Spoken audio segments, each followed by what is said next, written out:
Okay, hello everyone, and welcome back to the Empowered Modern Witches Show. I'm here today with Kir Beaux, who is an Afro-Indigenous, trans, non-binary, queer psychic witch and spiritual counselor. Kir offers spirit channeling sessions and education via Pink Opal Magic. Thanks for being here. Thank you so much for having me. I'm very excited. Yeah, I'm so excited. We've done so many different things together, but never podcast. I know we're just coming together again, closer and closer. I love it. Well, before we get into our main conversation today, I like to ask everyone this question, and I would love to hear your answer. And the question is, how do you think witchcraft can be a form of self-care and help you to live your most magical life? I love that question, and it's really appropriately timed because we're in the smack dab in the middle of our self-love challenge in my Patreon group. So we've been doing something different every single day for February to try to kind of unlock more information and find our way directly to the middle of the path, so to speak.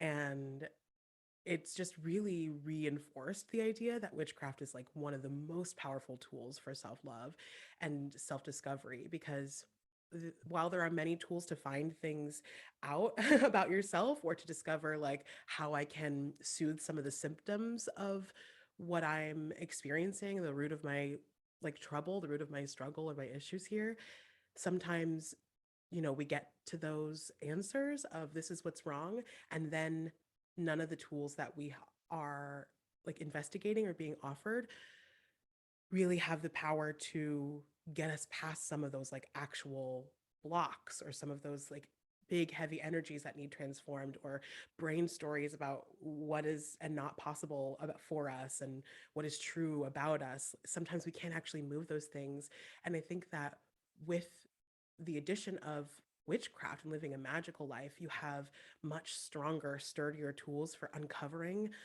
what is really at the root of my brain story about myself, or really actually transforming some of the limiting beliefs or um, even actual physical things that we're dealing with.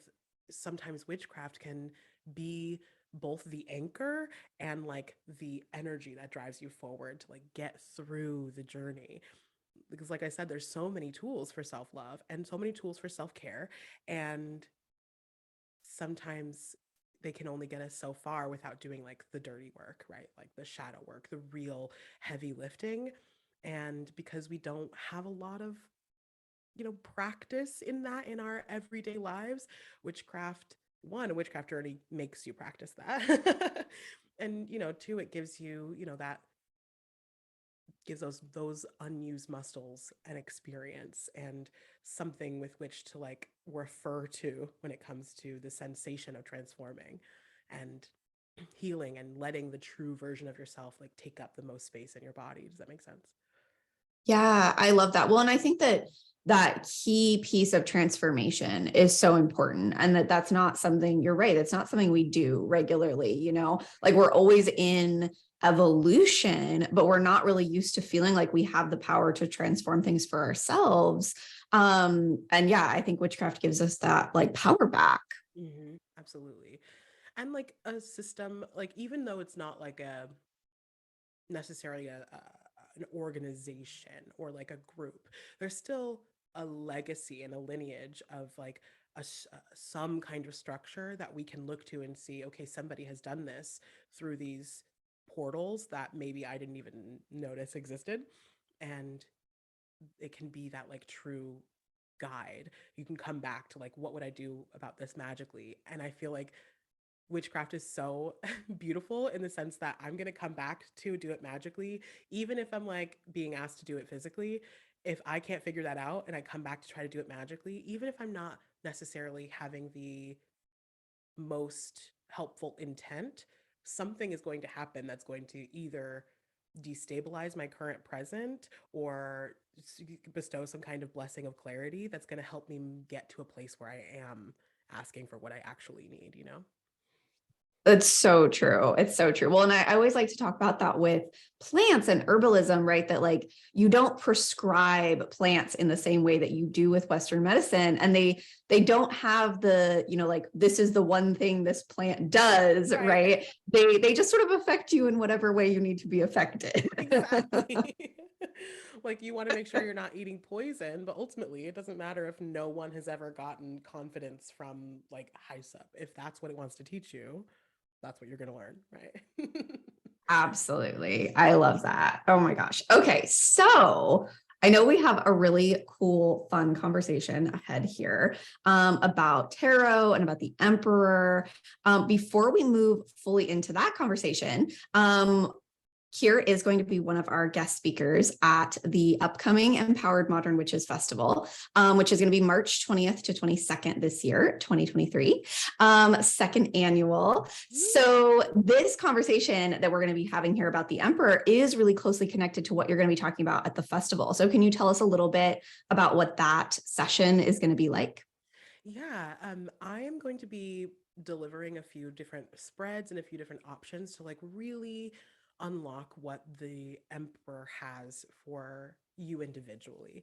Um, we're definitely going to talk about what the emperor is and isn't today, but in the actual presentation, I'm going to be offering tools to like uncover where you are being called to take up more space and be fully expressed in a way that is wholly unique to you and that doesn't necessarily have a blockage between desire and impulse straight through the like pipeline to action and experiencing a life where you do feel expressed and witnessed and existing in your full breadth of of what is possible for you along the same lines of like living your most magical life.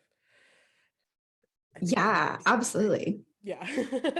Totally fits right together. Well, and so the festival this year is taking place. It's going to overlap with the spring equinox and the new moon in Aries. This is the first of two new moons in Aries this year. So it's going to be such a magical week. And the emperor is associated with Aries, correct? Absolutely. Yes, it's ruled by Aries.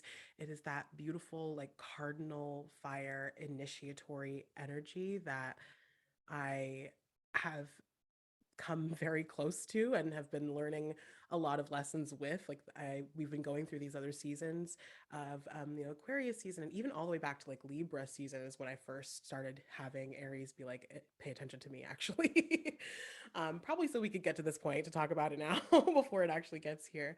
Um, but I think it's really unfortunate sometimes what the systems that we've lived in and like the patriarchy and capitalism and these like hardcore structures have kind of, I don't know if it's fair to say twisted, but maybe twisted the real medicine and the most useful medicine of the emperor. I think, I mean, from my perspective, I don't think anyone's like interpretation of a tarot card is wrong. It's just how they're like building this language.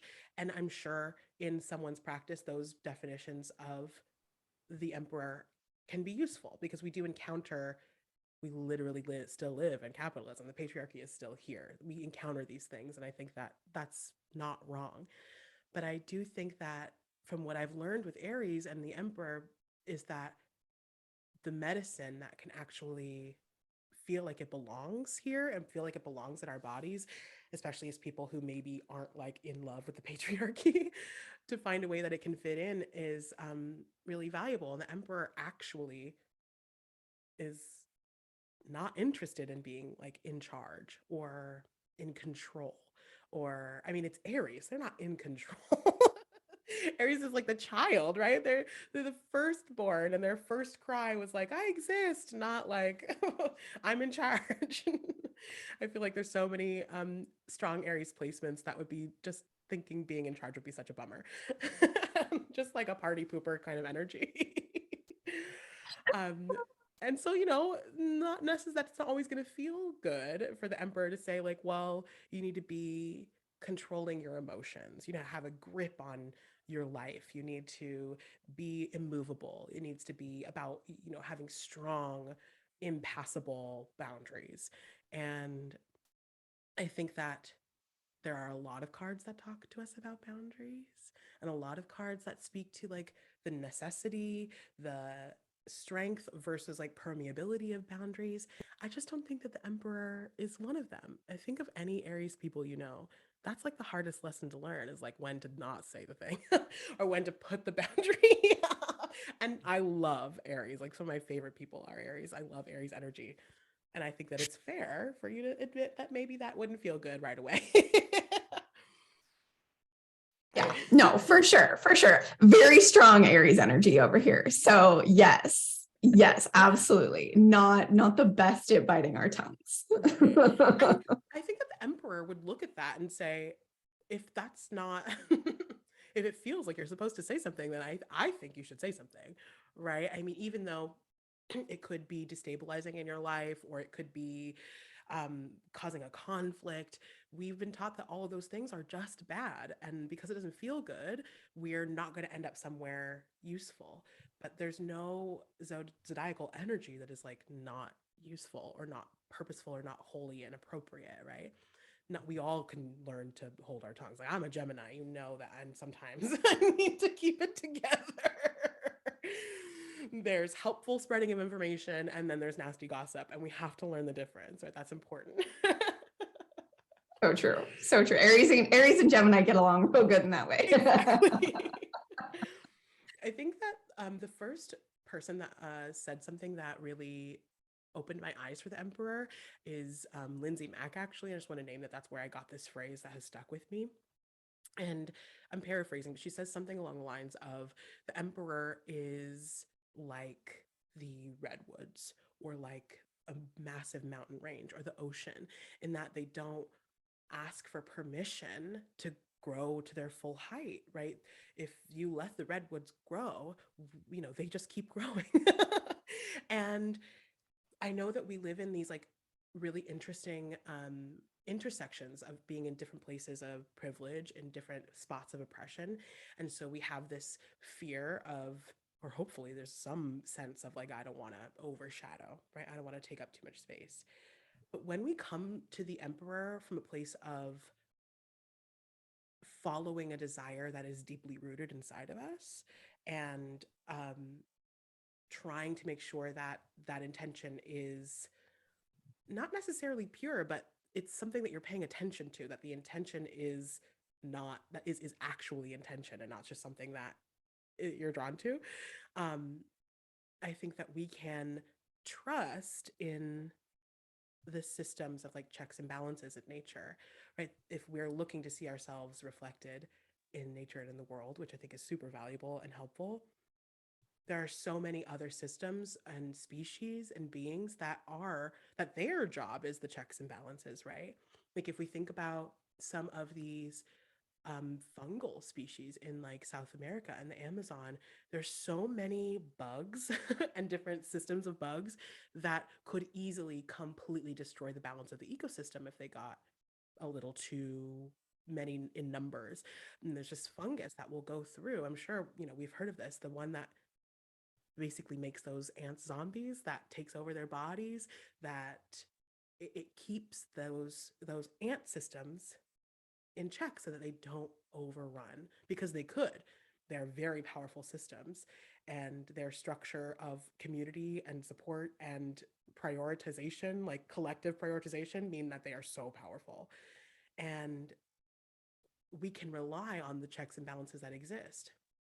And I think that it can come from inside of us, absolutely, a feeling of like, this is not a fear, this is a reaction of how I know that I'm treating people.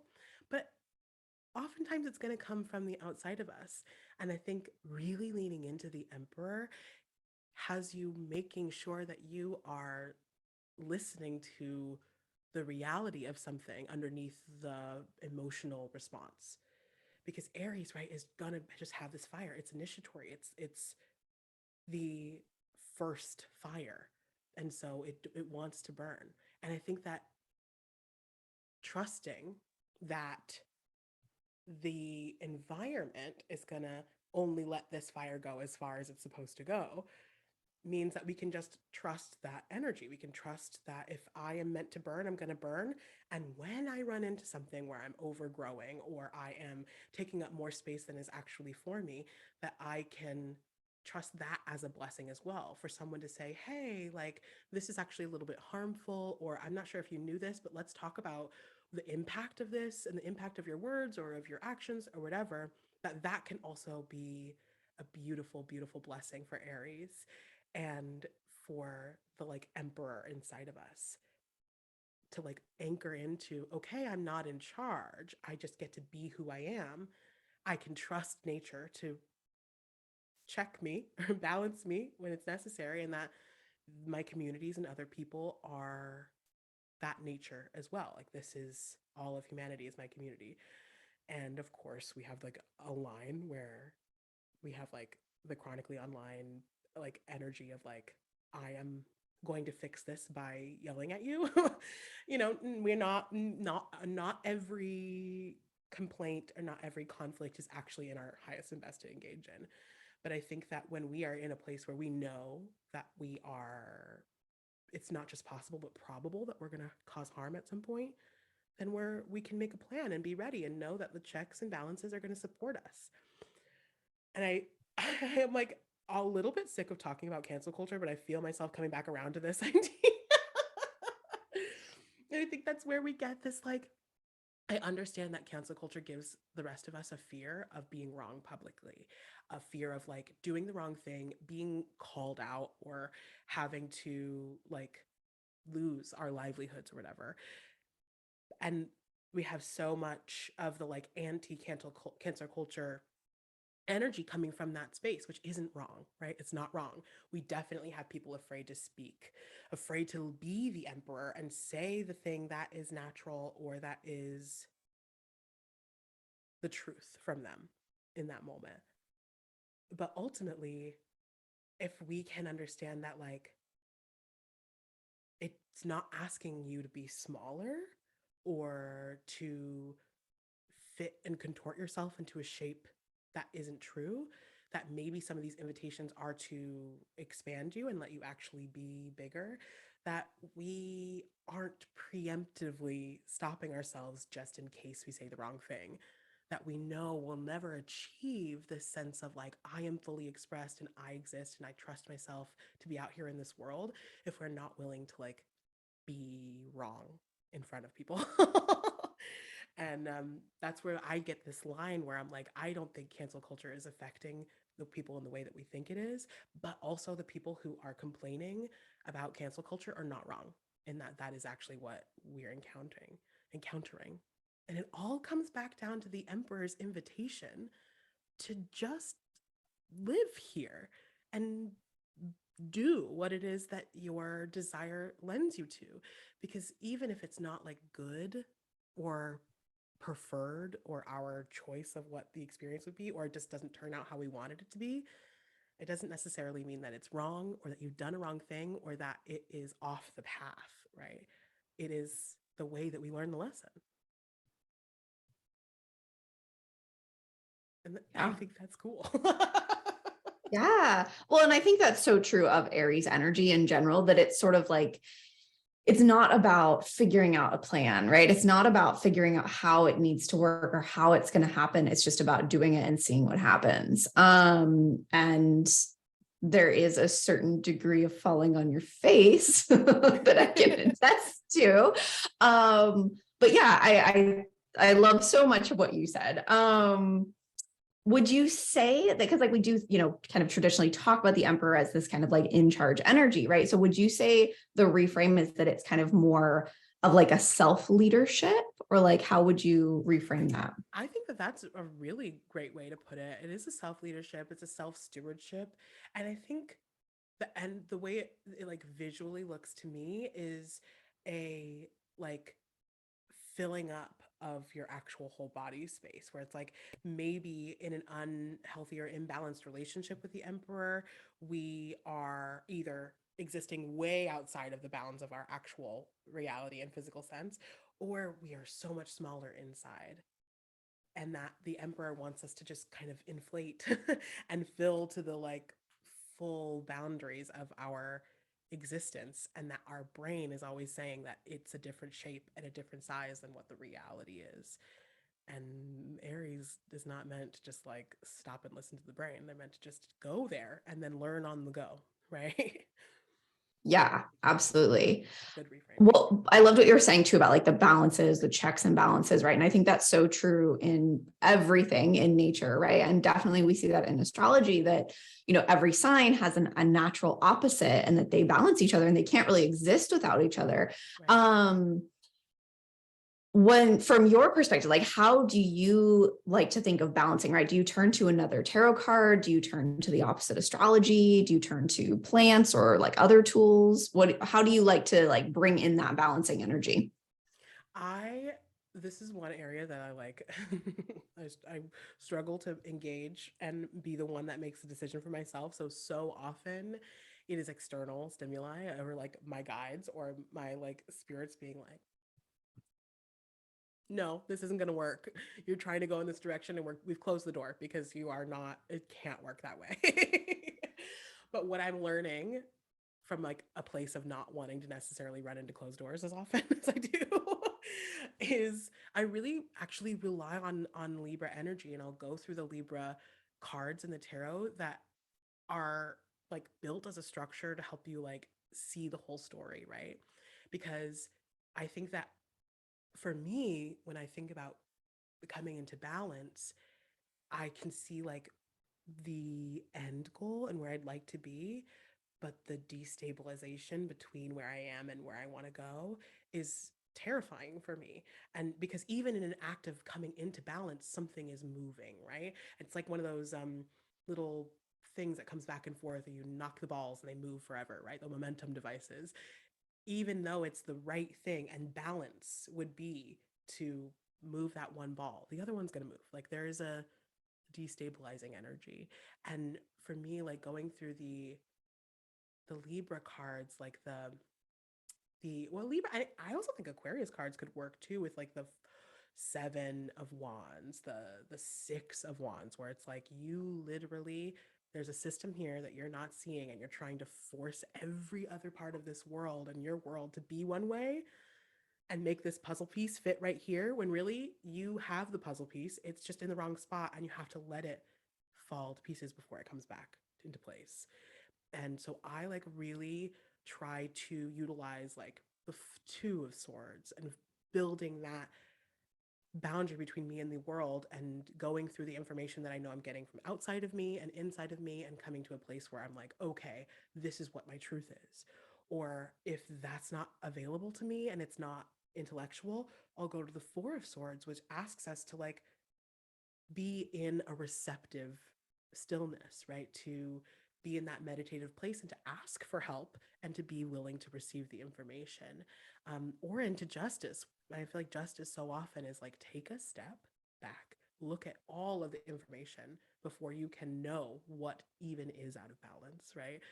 And with justice, there's so much of like this energy of when you see it, you can't not move anymore. Like you have to do something about it and it pulls you to action. And so I don't like personally to go straight there. I like to start with the sit down and receive energy. But then you get to justice, you get to the Queen of Swords, which is like, if this matters to you, you have to be involved in it. If you want to be in balance, you have to see what all of the information is, make a decision for what yourself is, what the truth is for yourself, and then put your hand in, right? It's not going to necessarily, even though there are checks and balances, it's not going to balance you. It's going to be an invitation, right? Because this world is like a consent based. And if I am fully within my rights to completely resist being in balance and live my entire life out of balance. And for that reason, they're not going to force you. So it is like an accountability thing. It's an accepting where I am like playing a big part in my own suffering. It's accepting what part of this is because of the systems and my circumstances. And then being able to move beyond that to, okay, these are my circumstances, accepting that this is my reality, whether or not they're right or fair, so that you can still find a way to live well, to be engaging in a life that is good, which is possible, right? Even in the structures that we're trying to shift in the world to bring in a new world. Like, yes, I live at like dealing with racism, but at the same time, I'm also light skinned, dealing with like transphobia, dealing with being neurodivergent. Sometimes we think, oh, that means I am less and I can do less. And because this world is set up this way, there's nothing I can do about that. I'm never going to be satisfied or happy or fully expressed when there is a pathway there. And it's not that it's not real, or that your neurodivergence isn't real, or the racism isn't real, or the systems aren't real. It's just that it's a refusal to let it destroy you and destroy your possibility. And it's hard to hear that sometimes because those systems are real, right? They are real. But the emperor says, there is something calling to you. You are being called in this direction. You're being pulled from the very center of you. And if that is the case, then it's possible. And you get to go through all of those Libra cards to figure out what's going on in here that tells you that it's not possible. Because being different doesn't mean less. And if you can just do it differently and not have a problem with living differently, then all of a sudden these systems have way less power over you and your like well-being. And although that was like a whole wild journey, which is how I answer questions, and I know you know that. Although it was a whole wild journey, it does come back to the emperor just saying, if it's coming from you, from a deep, true part of you, then it's not wrong, even if you don't like the experience. So good. So good. Well, and I love that reframe of the emperor too, that like the emperor doesn't have to represent the systems. The emperor can represent living outside of those systems too. Mm-hmm. And the power we have to like navigate them. You know, if we have to live inside, if I'm not ending capitalism this year, which I don't think I'm going to do personally, like, then what That am would I be going to do? impressive. I would be, you know what? That would be enough. It would be check. Kir Beaux out of here because I nailed it. Or maybe I get a few more years just to party with it or something.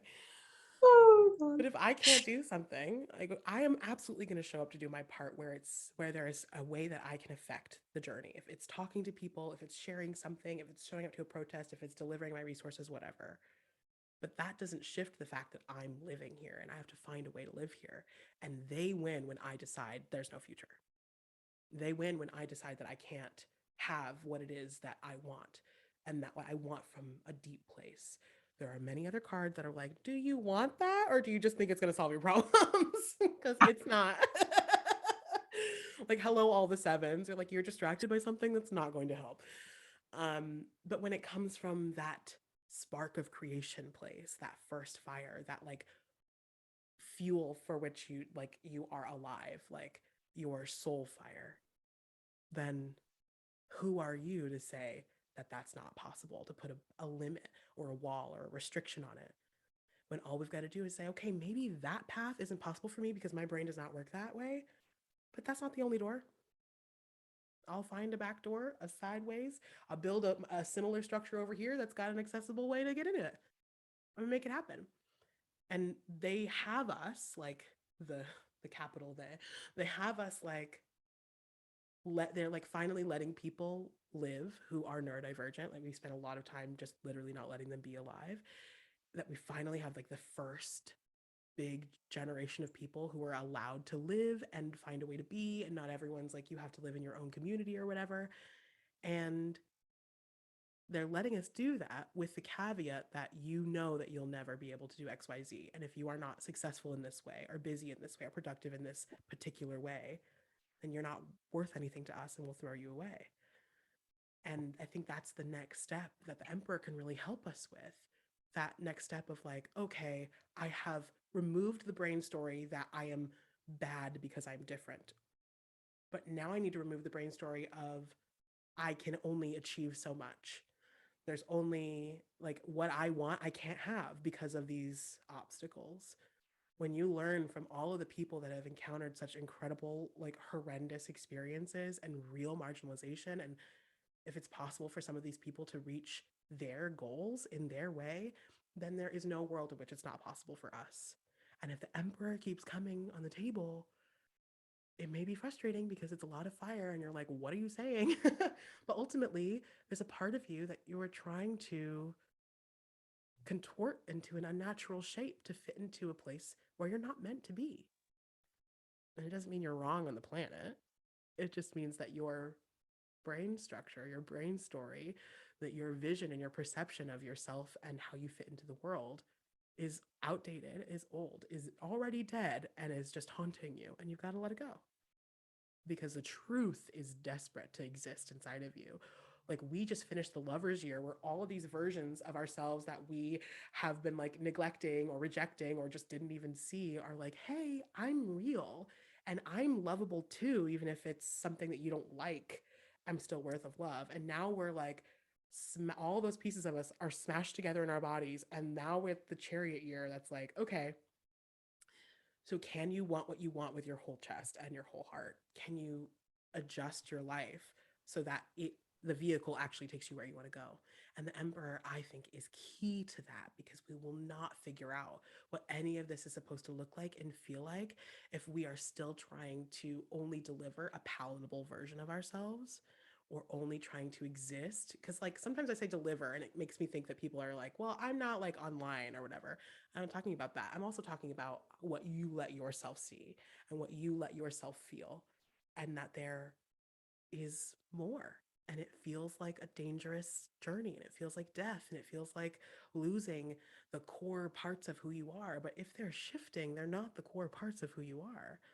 And you're probably more times 10 underneath any of that than like the fear of shifting and changing would have you believe. Right. Yeah. Well, and that, I think that's such a like core, it's such a core fear in general, in reality. And I think Aries can be such an interesting energy for it because Aries really doesn't necessarily, like in my own experience, right? Like of having a lot of Aries, like Aries doesn't actually necessarily want to change, but like will when it needs to, you know, there is that with that cardinal energy, there really is like a, like, no, this is who I am. Like, I don't want to change it. But it's not unwilling either, you know, it's just like it has to be in the right way and in the right circumstances. And I think, you know, just the fact that when we move into Aries season at the spring equinox, you know, with the new moon in Aries, like it is the beginning of something new. You know, it is a new year, it is a new zodiac, it is a new cycle. And like just in and of itself, that is change, you know, like we're moving into the next thing. And Aries leads the way, the emperor leads the way. Like that makes so much sense. I would love to hear a little bit about like your tarot practice, like when you're, you know, working with these particular cards, whether it's the emperor or the Libra cards, the Aquarius cards, right? Like what does that look like for you, right? Do you put them on your altar? Are you just pulling them? Like what's happening there? Yes, I tried a lot of times to be someone who like pulls the cards out and puts them on the altar and works with them. But if it's not using the deck, that doesn't feel like the one that's talking to me, you know? So if I pull the card out, I feel like I can't use it, which is not true. Don't be like, well, no, I can't. Like, please, everyone, do what you're going to do. I love to pull out a card that I feel like either I'm frustrated with. I always start there. If have an emotional response to something that makes me angry or push back or makes me feel like you're not even making sense. Like if I get that tone, then I'm like, okay, pull this card out and investigate more information. Like I'm always asking things like, what am I not seeing? I think the most valuable question I've ever come across is like, what do I think this is and what is it really? Like, what am I experiencing this as and what do my guides see it as? That helps to just like immediately expand your like perception of it. I love to I am not the most natural journaler, so it takes effort, but it super helps, obviously. Like it helps so much. And I'll pull these cards out and just stream of consciousness or lean into the feeling where I don't understand it and push through that and like be angry in the journal or be angry out loud because then you get to a place where you are like seeing more clearly because the emotions you let exist and bloom and fade. I every single like zodiacal season.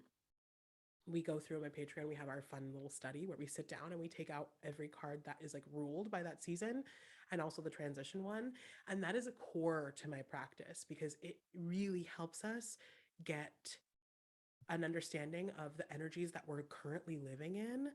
Like in that season, we do it right before the season shifts, and it helps us look back onto how these cards actually were present for us the whole time. And that is right now like the root, the anchor of my system, of my tarot practice. Of course, it continues to expand my understanding and my relationship, but it also helps me directly look back and see how that season, what that season was trying to teach me and what it illuminated inside of me. So I think that that is like the core thing that really helps me stay present in the lessons that I'm learning and like able to analyze and digest some of that information, because I don't normally pull too many of the like season rule cards during the season. And then at the end when we're doing the study, I'm like, wow, this has been here this whole time and I just did not even see it. And it's blowing my mind. I didn't realize all the Aquarius things that I had learned until we had gone through all the Aquarius cards again. And I was like, oh yeah, of course we were going through that at this time. But I really love to take out a card that I think is going to be helpful, or that I'm stressed about, or that I think will be the medicine that I need, and pull that out as like the theme, what I'm talking about, and then ask aloud. I think my practice is a lot aloud. I say it out loud. To tell me more about it, or to describe it in a different way because I'm having an emotional experience with this card, or to tell me what I need to know about this in order to utilize it. That's like so valuable for me, and I feel like I would not be where I am if I wasn't able to just investigate some of that emotional response.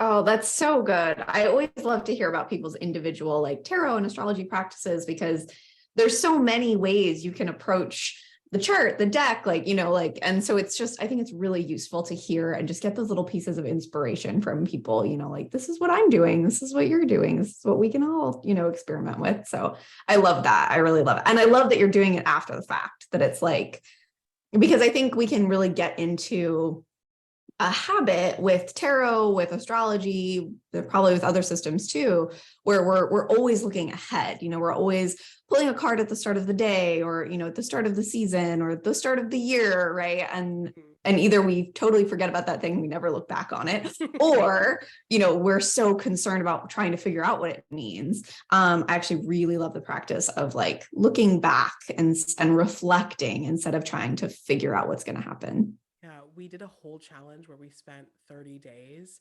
doing a card pull in the morning, and then we spent the next 30 days doing a card pull in the evening and looking back. And almost everyone, like 9 out of 10, everyone was like, it is a very effective tool for looking back, because you're less focused on trying to be predictive and more focused on trying to like digest what has happened. And I think tarot is a beautiful predictive tool. Not for everyone. It's not everybody's skill. I think it's incredible for fortune telling if that's who you are, what you want to do.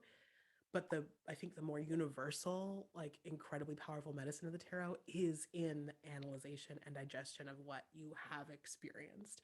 So it's like so awesome to be like, what even was that? And tarot's like, it actually was just not a big deal. Or you're thinking it's not a big deal, and that was the key to this whole year. Can we go back and listen to that, please? Like that, that energy. And it stops you from like doom spiraling at the beginning of the day if you pull a card that you don't want to go through. And then you get to learn that maybe the Tower can sometimes feel like the 10 of Cups.